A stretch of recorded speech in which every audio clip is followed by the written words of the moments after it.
Solid Gold Sunday.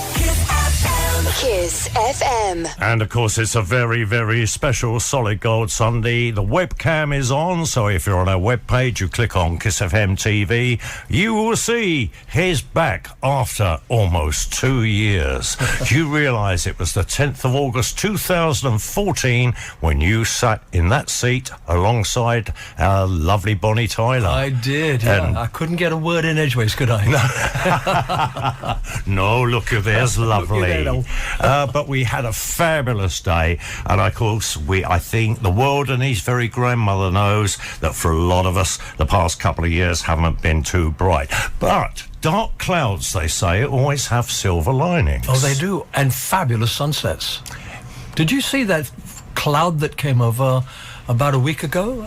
And I thought, this is fantastic, and the sun through it looked puce pink. Yes. It turns out there'd been a huge fire, and that wasn't a cloud, it was just a cloud of smoke. It was, and the sunset was unbelievable. Yeah. Absolutely unbelievable. By the way, the song you started off with, my song, Don't Talk to Him? Yeah. It's so nice to have songs that by great writers. Yes. You know who wrote those? No, I should know. Bruce Welsh and me.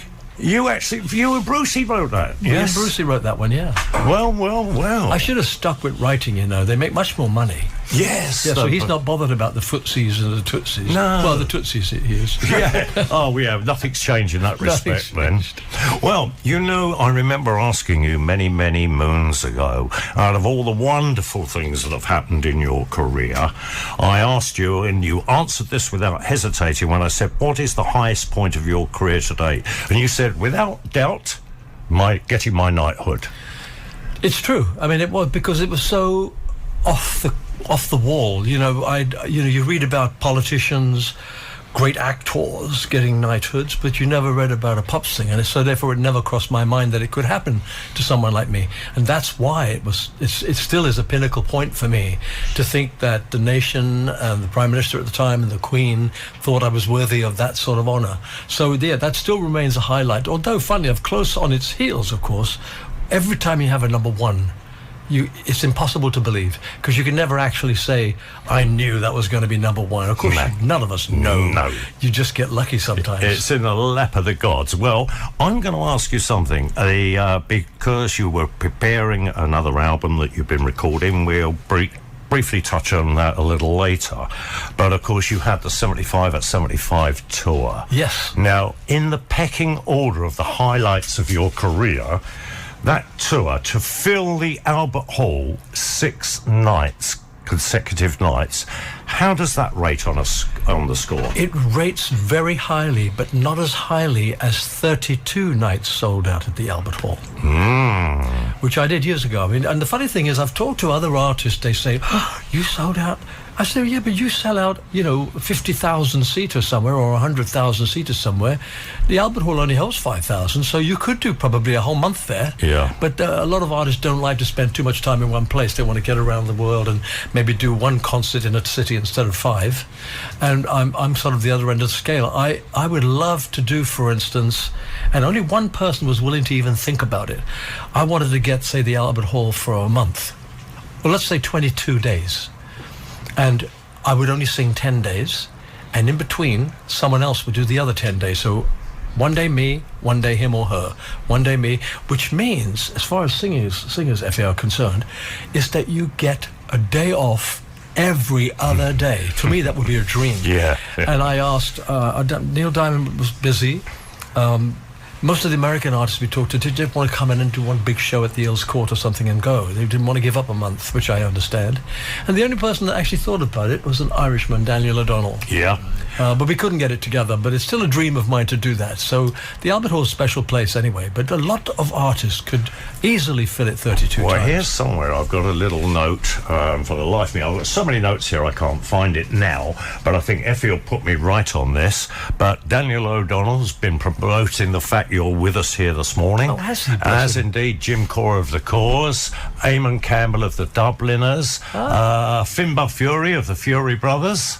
Fantastic. And National Irish Television of Radio have already been doing.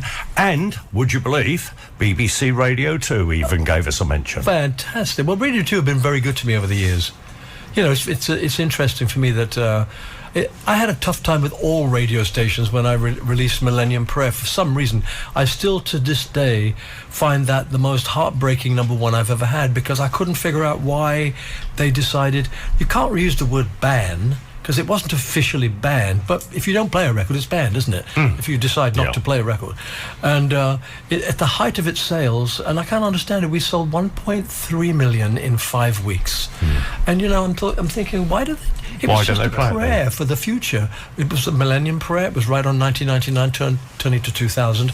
So it was always a confusion to me. But on the whole, I have to say that if you count the BBC Two and all the BBC local radio stations, they've been pretty good to me over the years, I have to say. Yeah, so we can't knock it. Going back to the 75th birthday tour, I think I'm right in saying it's only the second time in over 5 decades that you've actually worked on your birthday. The first one was in October 1958. Yes, when you hit the charts. Move went to number 2. Yeah. That's the night I heard. It was the greatest birthday present to be told that it had reached number 2, which, of course, as you know, and was as high as it got. It would have been lovely to have a number 1 straight away, but in a way, it was probably providential, because sometimes if you have a number 1 that early, how do you follow it? So this way, I didn't have to follow anything. Well, it was a pretty big record to follow, and I didn't do it well, because the next record was number 5, next record was number 7, then there was a 13 and a 19 or something, and then 5 records, 4 records after Move It, Living Doll. Yeah. So it was worth waiting for. That, of course, went to number 1. It went to number 1. Yeah. Talking about the 75th birthday tour, I have to send a personal thank you to you, because when you were out in Barbados, very kindly, I colluded with Tanya and Malcolm from your team. You've got a lady who's listening this morning. Her name is Carol, and sadly she can only get around in a motorised wheelchair, and she actually saved up and made it for your 75th birthday concert, and you were kind enough to personalise her DVD cover for it, which you signed in Barbados. Oh, right. And she is listening this morning, and she's waiting for you to say, "Hi, Carol, this is Cliff." Hi, Carol, this is Cliff. I'm so glad you made the birthday tour, because that was a very special one for me. The actual birthday night, I don't know, was Carol actually there on the birthday night? Yes, she was there on the birthday night, right in the front in a wheelchair. Well, you'll know. You probably would have felt it. My friends, I had hundreds of friends that came to see me during that week, and they said the emotion from the public, it was so powerful. I mean, I had trouble starting to sing, because the audience stood up every night and cheered and really welcomed me back. And I said to my keyboard player, look, after the first night, I said, I'll give you the nod when to start, because the song Golden has about a 20-second intro. Yeah. And the first night it happened, I wasn't expecting it. I was almost in tears. I couldn't sing. So I said to him, when I'm feeling choked up, I'm going to look at you, start playing. So it gave me 20 seconds to step back in the shadows. Well, not the shadows, they're not with me anymore. Into the darkness, take deep breaths, and then I was able to sing Love Affairs and go on with the song Golden. But it was very moving. So, Carol, I hope you felt as moved as I did, and it was great. And I was very happy to sign your DVD. And there were so many well-known people there supporting you on that night. And I have a feeling they're listening this morning as well. That's Dame Shirley Bassey and Sir Tom Jones. They were all there listening to you from way up in the gods, they were. And I am assured that they are probably listening here this morning. Well, I'm going to play a bit of your music, because after all the events that I am not going to talk about, what I want to do for you, my friend of so many years standing, is lovely to see you looking fit and smiling again this morning instead of grimacing at photographers. And I'll tell you what I want you to do. I want you to start bringing back that old familiar feeling of Cliff Richard. Good. Have we made a start? We're on it. Listen. Live in the studio this morning, our very own Sir Cliff Richard, OBE. Our rhythm was the best that's touched the likes of me. I was really me when I had you. Give me back that old familiar feeling that left me feeling like I was someone.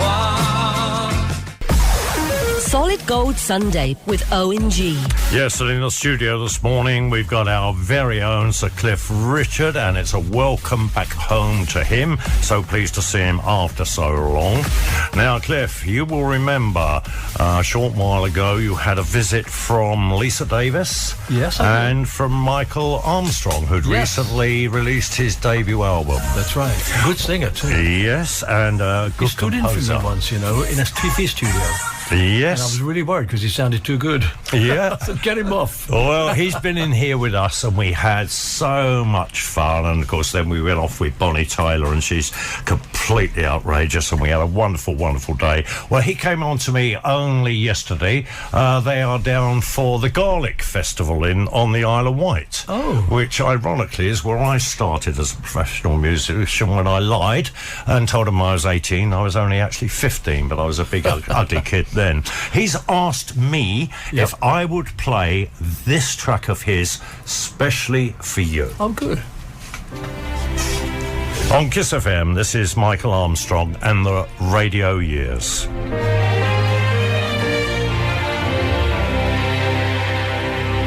Well, I try hard to remember, but where do I begin?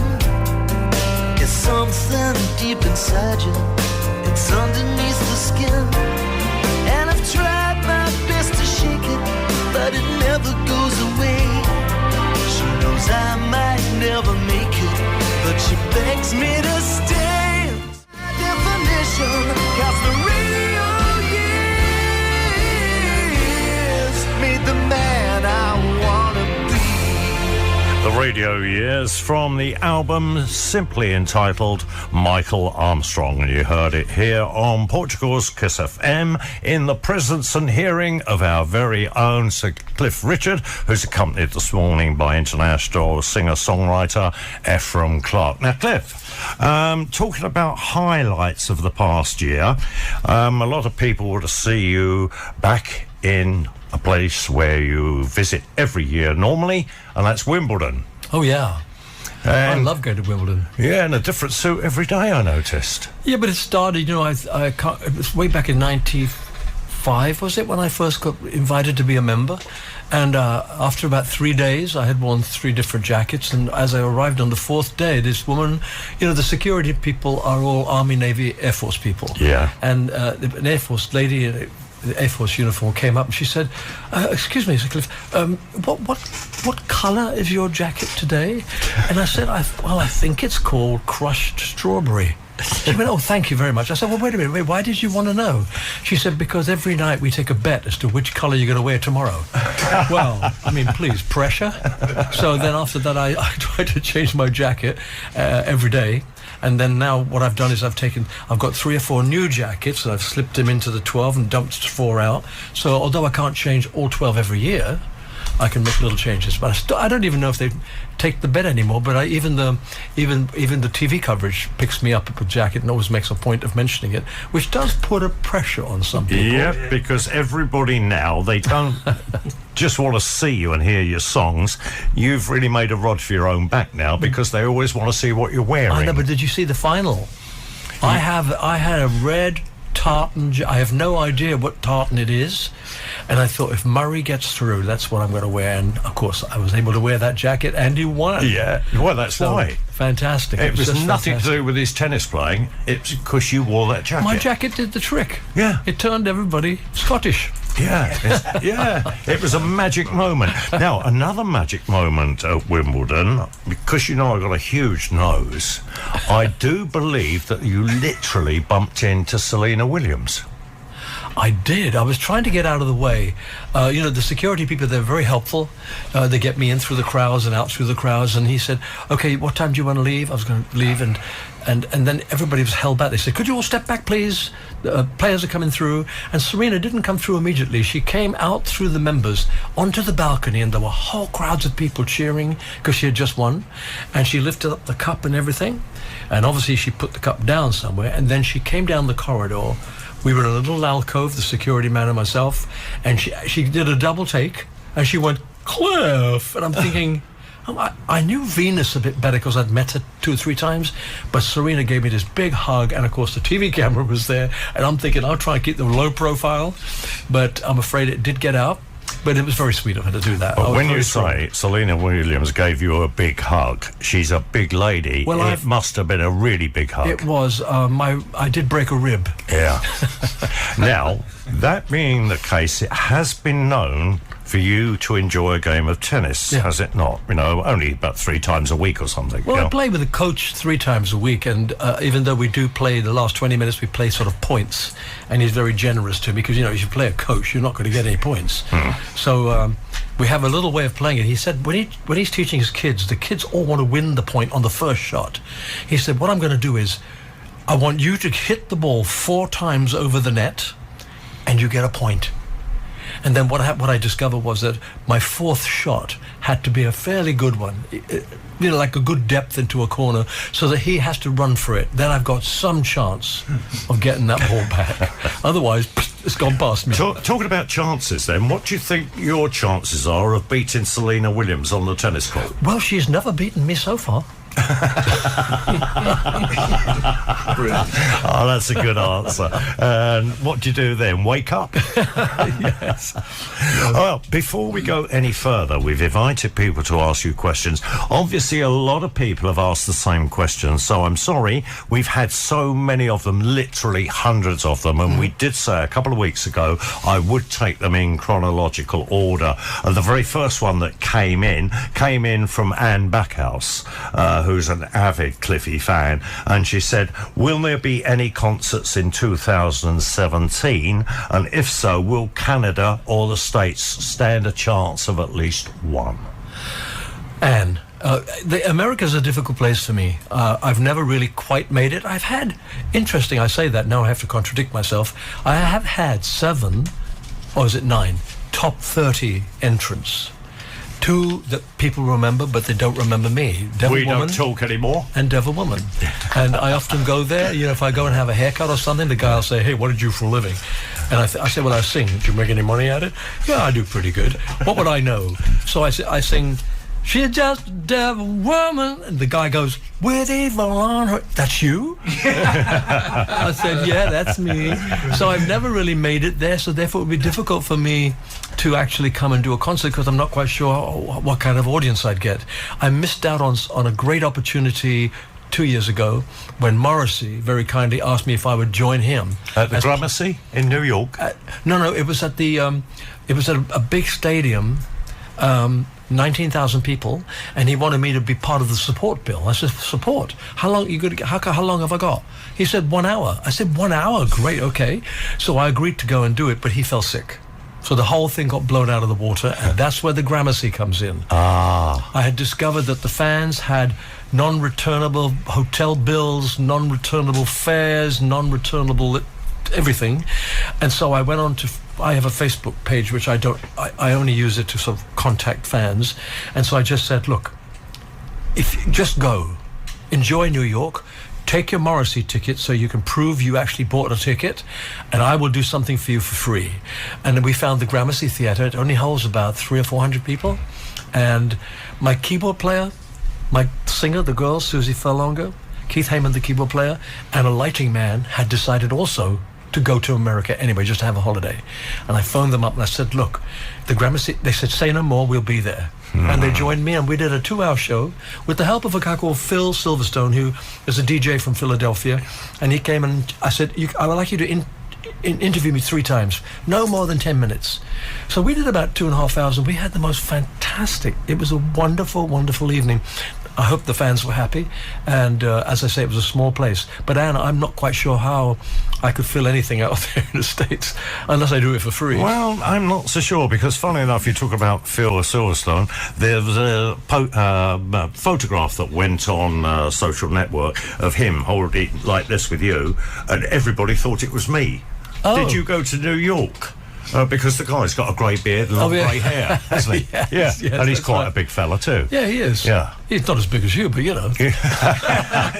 Talking about the States, Cheryl Davis, got in touch with us this morning from Southern Ohio, and you've just answered her question. You know, they'd love to see you in Ohio. Well, do you know, I mean, I'd love to go to the States, but, you know, now I'm torn now, because I mean, I have very few places on the planet where I can actually go and just be another person.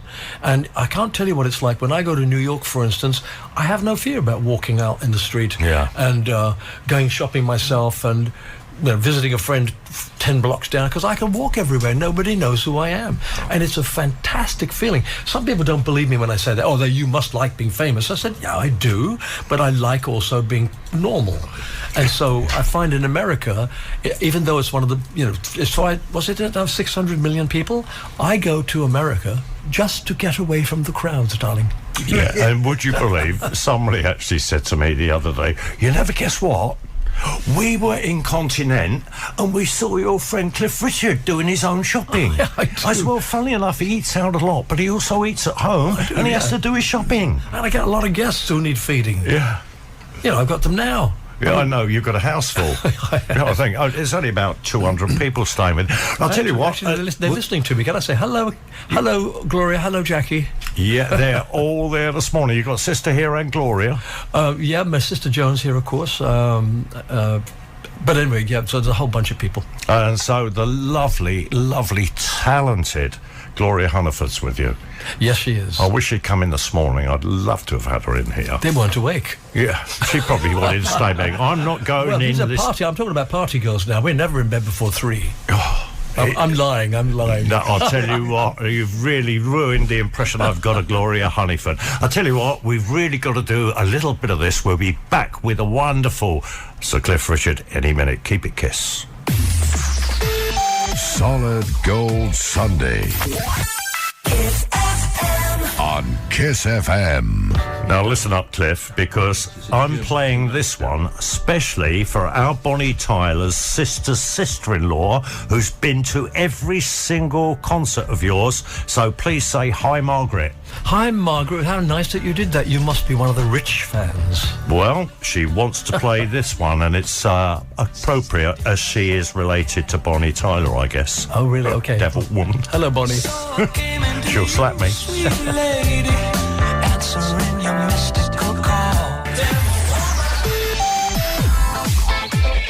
Solid Gold Sunday.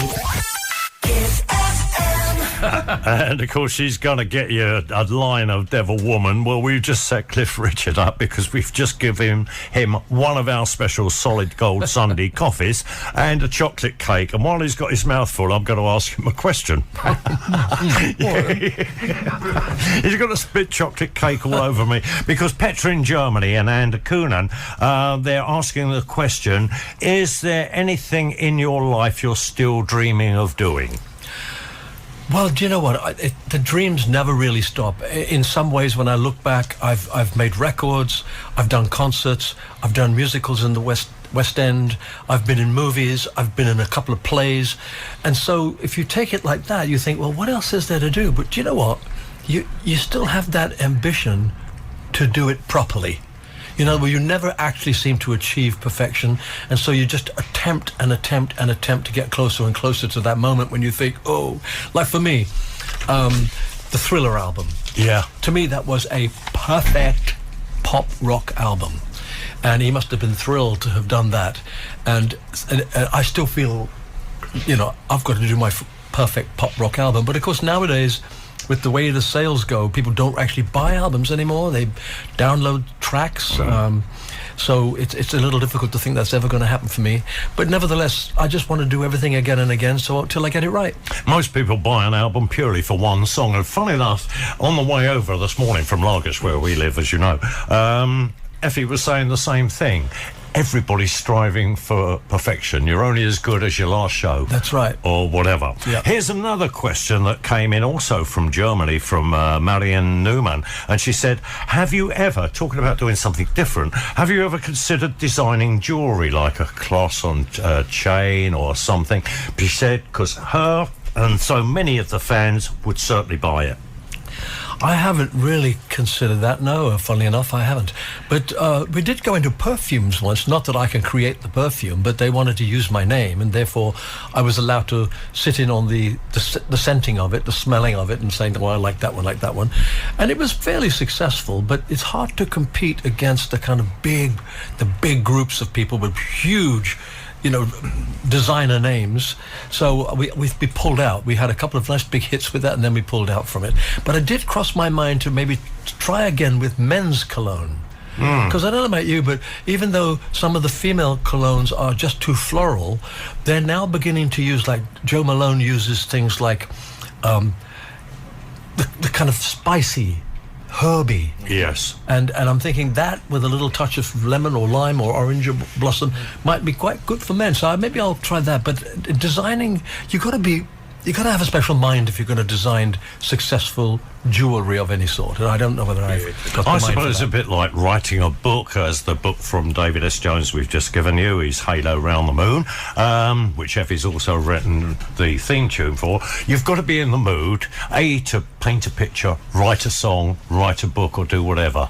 Well, more than in the mood, you got to have a gift for it. I think that's the way it is. And it's interesting for me that after years of knowing Una Stubbs, who played in my movies with me, Yeah. I loved Una. She was fantastic.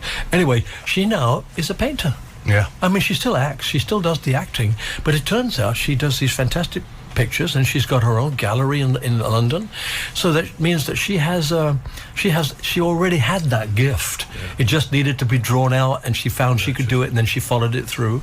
So I don't think the only thing I've ever painted, I drew something once that was actually looked like what I was drawing, an onion. They sliced an onion, and I drew it, and funny enough, it did look like the onion. What's she waiting for me to say on Now that? look, come on. That's not it's not as easy as you think, because the onion has, when you cut it in half, it's got all these layers. And the tears are rolling down your face. Of course, yeah, but with laughter. Onions. Well, in which case, how do I follow a question like that? I could make an onion sauce and sell that. Yeah, cookery book. Yeah, there we are. A Cliff Richard cookery book. Yeah. I can tell you the recipe for a Jewish omelette. Oh, really? First, you go next door and borrow 12 eggs. Right. Now, here's Jodie in Adelaide in Australia, and she is listening online, so I think it's evening time where she is. She said, will you be returning down under to Australia, maybe to celebrate your 60th anniversary in the business? And if you remember, you were in this very studio when we celebrated your 50th. I know, yeah, you're right. And we gave you the cake, and I only had one gold disc, and we gave it to you, and the baker put it on the cake, and you didn't notice the deliberate mistake. He put it on upside down, so the silver was showing up and the gold was down. And I know you actually took that cake down to Puerto Banús that day, and you shared it with Gloria and the lovely Scylla. Oh yes, Scylla was there too. That's Yes. right. God bless her. Yeah. See, I do remember Now, some you things. do remember, but going back to Australia now. Yeah. Australia is a place that my band and I have always loved. And it's the only place that my band has said to me, they said, if you're going to go to Australia, if you can't afford it, we'd come for nothing. It's so fabulous down in Australia. So was that Jodie in Australia? Yes, I think it was, yes. Jodie, I think you're a lucky person to live in Australia. It's a fantastic place. And if I get the chance to go back, of course I will. But life is tugging me on. And I shall be 76 this October. Now, there's a group of us, and Gloria and I were talking about this. I didn't quite say this today, but I'll tell her. And I see her now next. Sometimes it's important not to give in to age. It's too easy for us to think, oh, I'm 76, I can't be seen doing that. Why not? Just wear what you want to wear, be what you want to be. And of course, I do realize that where I've been very fortunate when it comes to age, I've not had any major illness. I haven't had to deal with that. And so even today, when I go on tour, I have to have this insurance company that covers me. And so I have to go back checked up for everything. And everything seems to still be functioning. So I know I'm fortunate. But I would suggest to people, if they're getting anything over 60, do not give in to the age thing. Address that to Effie Clark. It's just, I'm talking to him now. Yeah. It's just a state of mind. And if you can keep your state of mind clear, You're I listening. agree. You're listening. It's a number. There are little tricks you can do. Like, for instance, a lot of people lose balance as they get older. Now, you know what I do every morning? Every time I have a shower, if it's twice a day, it doesn't matter. In the shower, when you're sort of trying to soap your leg, don't sit down to do it. Stand on the other one. Lift your leg up slowly so that you're standing on one leg as you wash that one. Then do the other side. It means you're having to balance. And so now I'm quite thrilled with myself. The trick is to make sure that the leg you're standing on is closed rather, so it's straight, and pull in your stomach muscles, if you've got them. Yeah. Might have all dropped south. Now, that may be difficult for you. Now, because my wife usually forces me down in the garden in the morning. Now, Effie, you've had a bit of personal training now from Sir Cliff Richard. While you digest that, we're going to do this, and we'll be back with Cliff Richard immediately after. Right now, 15 minutes to the midday hour on Portugal's Kiss FM. Sunday morning classic hits.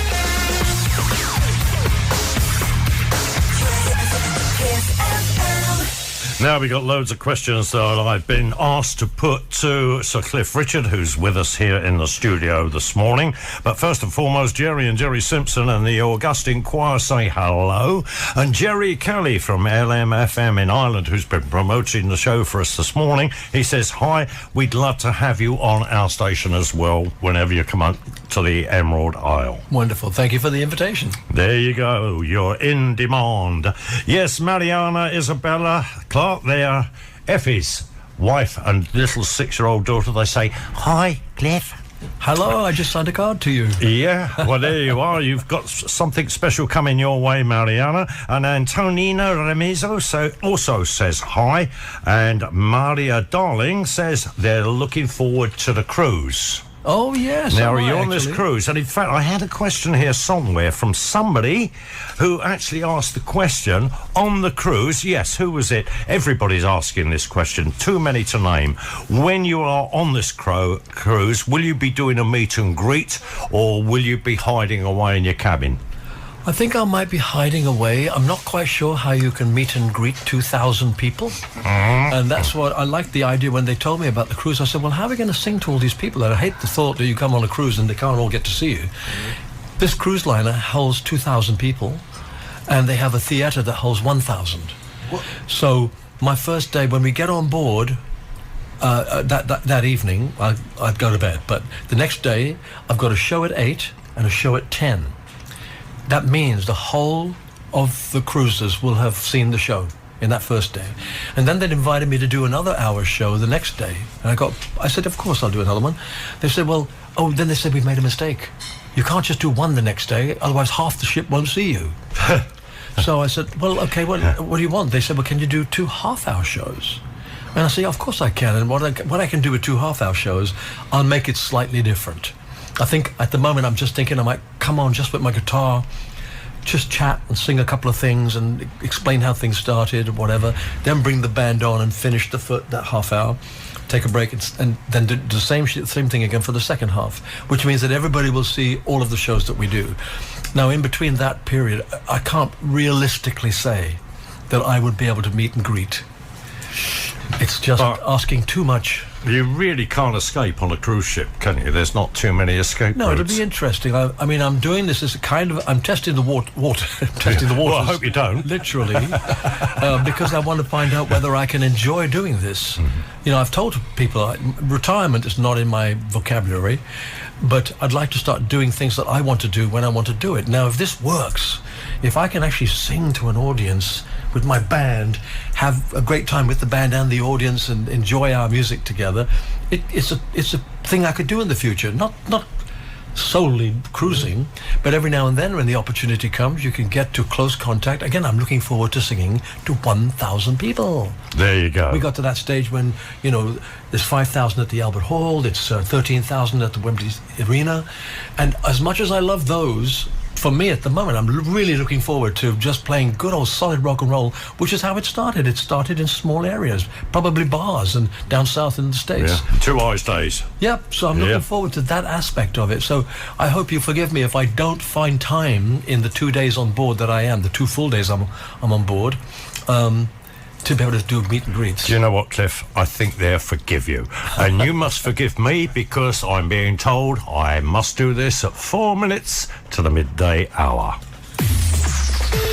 Solid Gold Sunday on Kiss FM. Now, a couple of questions or a couple of things I must ask you to do, Cliff. Would you say happy birthday to Linda Cheryl? She's on her birthday today and listening to you online. Linda, happy birthday to you. Happy birthday to you. Happy birthday, dear Linda. Happy birthday to you. From all of us in the studio, of course. Yeah.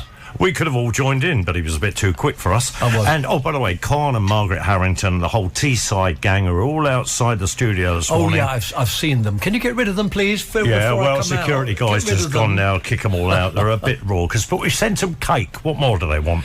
And they all say they're looking forward to seeing you on Tuesday. And a lady who I can't find it now because there's so many questions here, look.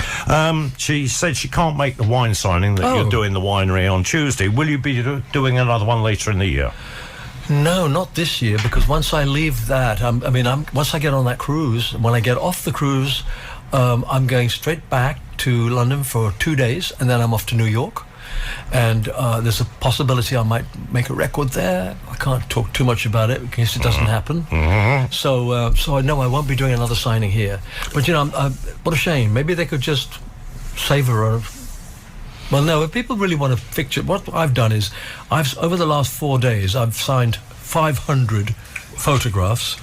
And so when people come to get their picture, I can hand them the card and then we can have a nice photograph taken together. Right. And so I'm sorry she's going to miss that. Okay, another question then. You've obviously answered it because Cliffette de France, who is in France, said, would you consider going to Paris? Well, we now know it's not going to happen this year then. No, it's not. And I've always liked going to Paris. I've got friends who live there and I visit. But I've not worked there for quite a while, actually. I think we did a concert there maybe, not this last tour, but the tour before, about 4 years ago. And there's always a good audience there, but they're not always French. The British come across. It's very cosmopolitan there, yeah. It is, yeah. There's people living there, and so I go to keep in touch with the Brits who might be there. But in the early days when the Shadows and I were first getting going, we had really big French audiences. But of course, as the years went on, like all of Europe, the Germans, the French, the Italians, they all found their own rock stars. So you can't blame them. So in the end, we kind of got nudged out by the good French the guys. homegrown French people, yeah. Why not as well? Well, you talk about the homegrown people here. I had a question here from Marita Keller and the German Cliff Richard and Shadows fan club, who actually asked me to say hello to you first and foremost, and do you know MacGyver? No. It meant nothing to me either, but I thought it might mean something. Is MacGyver somebody's name, or is it a band? Yes, or unless it's the name of a band. Oh, okay.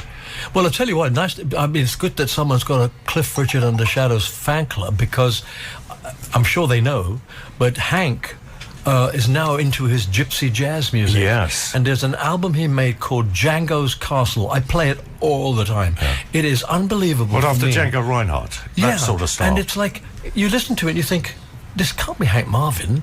He played rock and roll.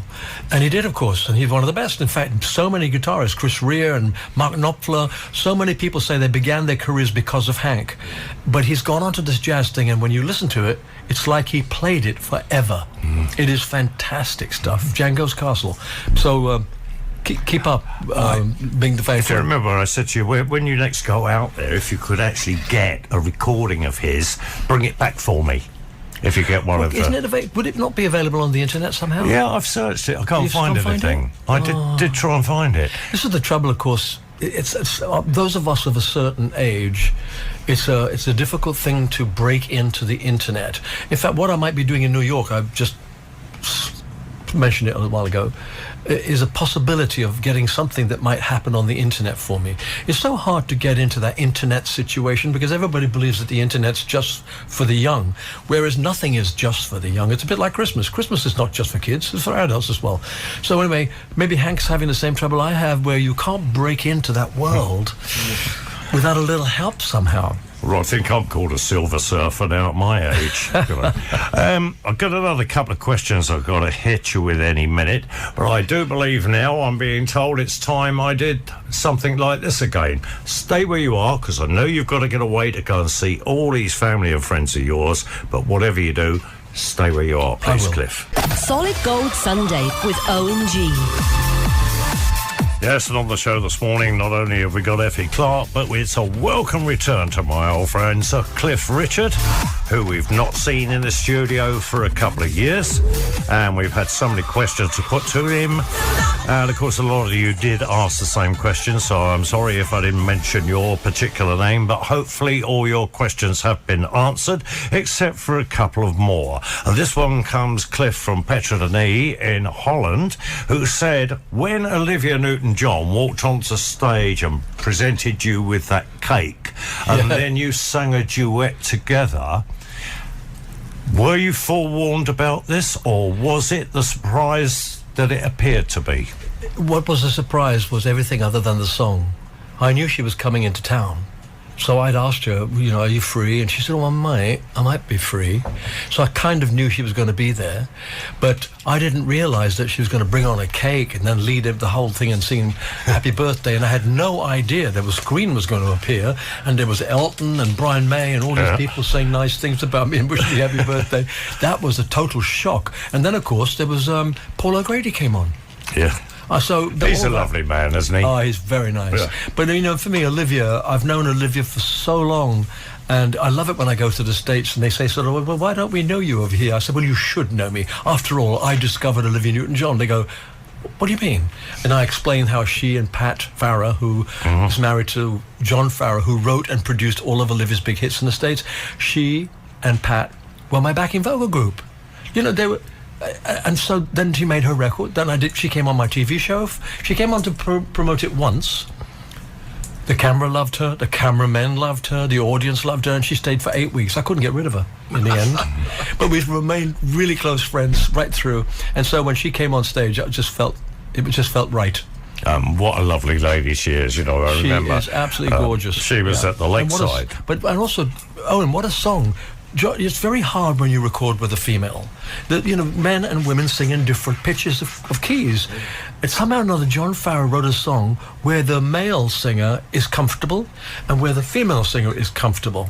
And when it becomes uncomfortable, you just decide which one's going to sing the harmony.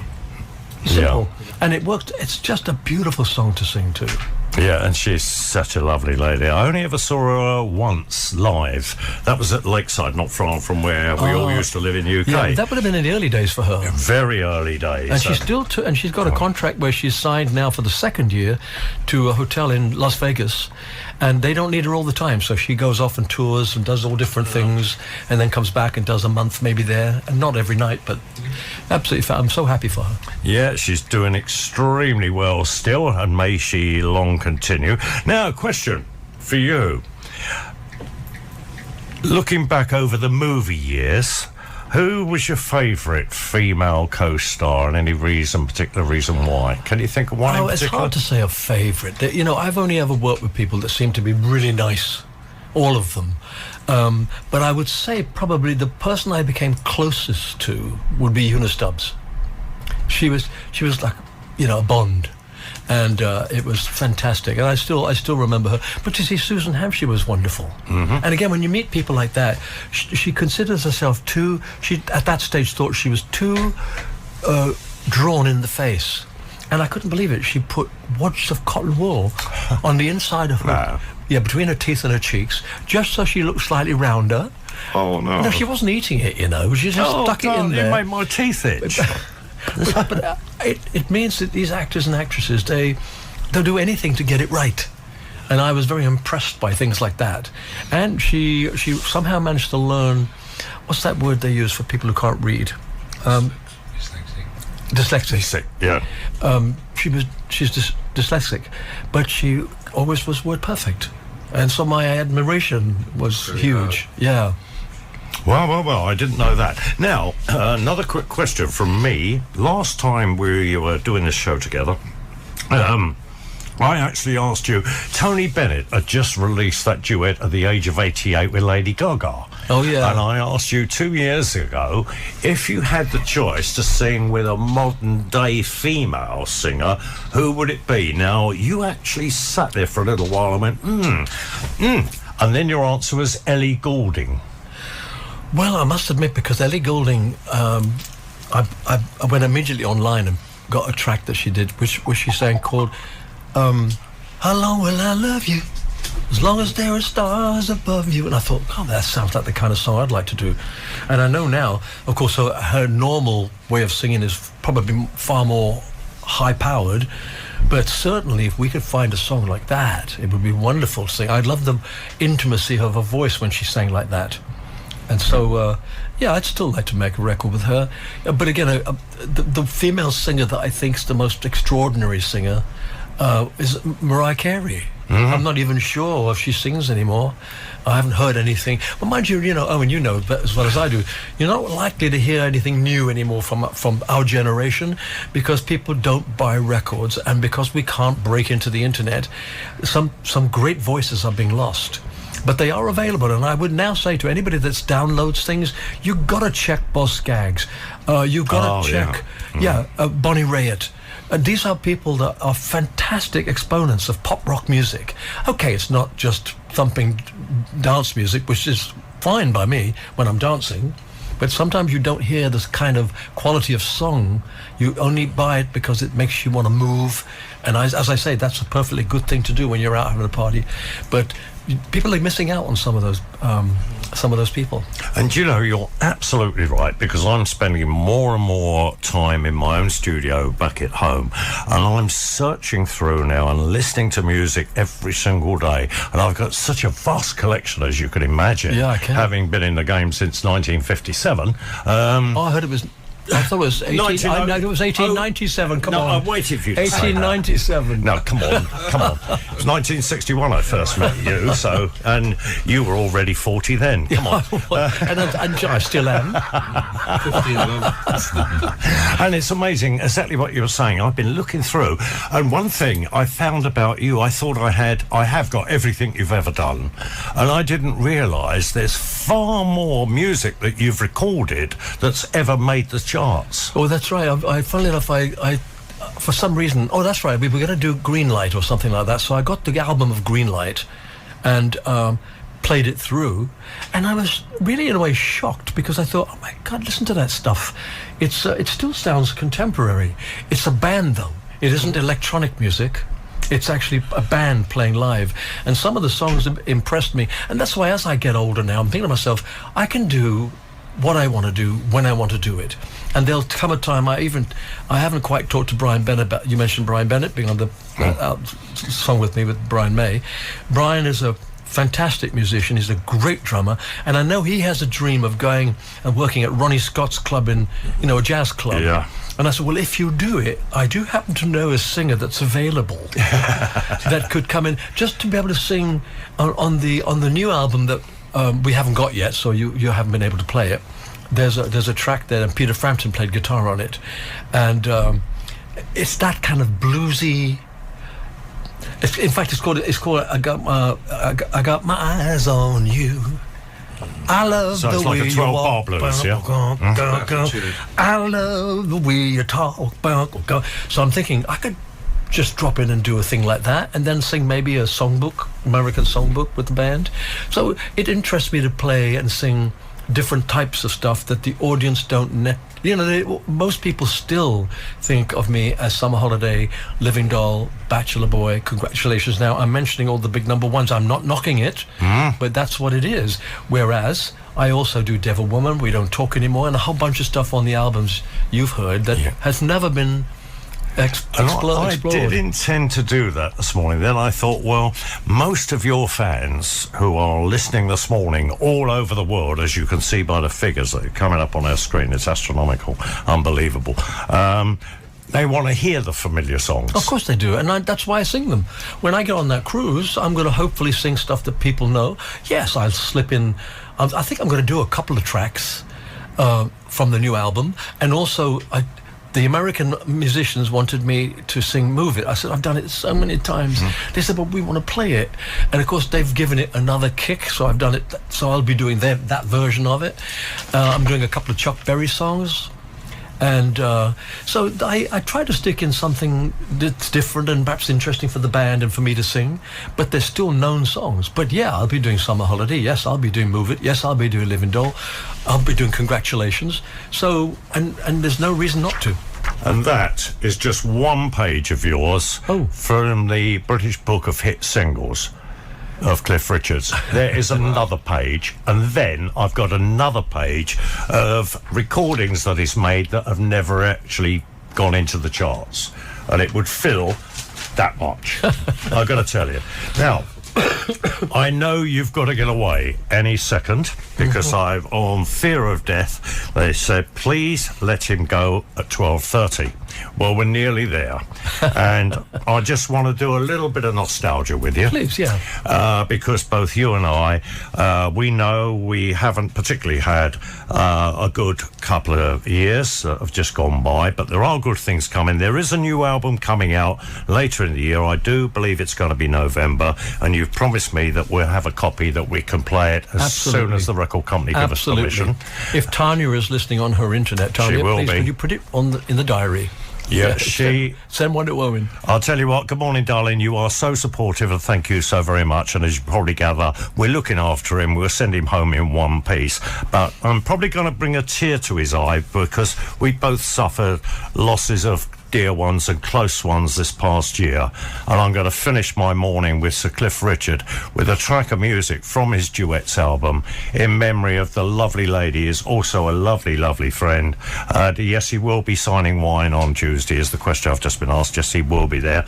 And of course, we all lost our lovely, lovely Scylla, didn't we? We did, yeah. And you will remember, back in 2002, I believe it was, you recorded this one of hers with the beautiful Dionne Warwick. Oh, yeah. I mean, anyone who had a heart is going to be always a classic. You know, they have the American Songbook, and I did my last album, called it the Fabulous Rock and Roll Songbook.